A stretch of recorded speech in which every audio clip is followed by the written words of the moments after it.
Macallin iyo ardaygiisa ayaa waxay iska dhex socdeen beero.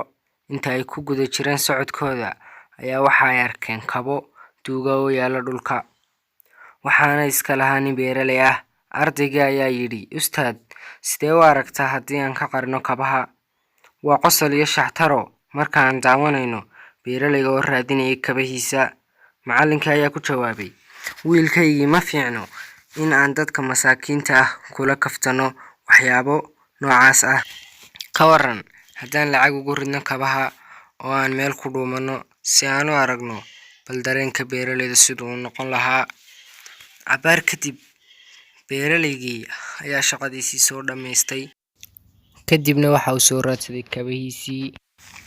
Markii uu kabta lugta geliyey, waxa uu dareemay wax adag. Waa uu fiiriyey, waxaana ku jiray shilimaad. Geesaha ayuu fiiriyey, qofna ma arkin. Kadibna jeebka ayuu gashtay. Kadib wuxuu lugta geliyey kabtii kale, wax adag ayuuna dareemay. Wuu fiiriyey, waxaana uu ku arkay shilimaad badan. Kadib dareenkiisa aad ayuu isu beddelay, waxaana uu bilaabay oohin. Gacmaha ayaa isku qabtay isagoo samada fiirinaya, waxaana uu yidhi, Ilaahayow, kun mar ayaan kuu mahadcelinayaa.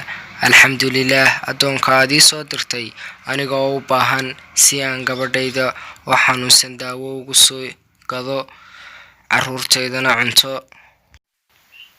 Ardaygii marka uu dhageystay hadalkii beeraleyga, kadib indhihiisa waxaa ka soo qabatay ilin. Kadibna macallinkiisii ayaa weydiiyey, ii sheeg waxa ku farxad gelinaya, ma inaad kabaha qariso mise inaad kabaha shilimaad ugu riddo? Ardaygii ooynaya ayaa yidhi, Ustaad, weligay ma iloobi doono casharkan. Haddaba waxaynu baranay inaad wax sadaqadaysato ayaa ka farxad badan inaad wax dhibaatayso. Dulucda sheekadani waa dadku ha helaan wanaagaaga, sharkaagana ha ka nabad galaan. sheekada waxaynu ka soo xiganaynaa Abu Zuriyy. Wassalaamu calaykum waraxmatullaahi tacaala wabarakaatuh.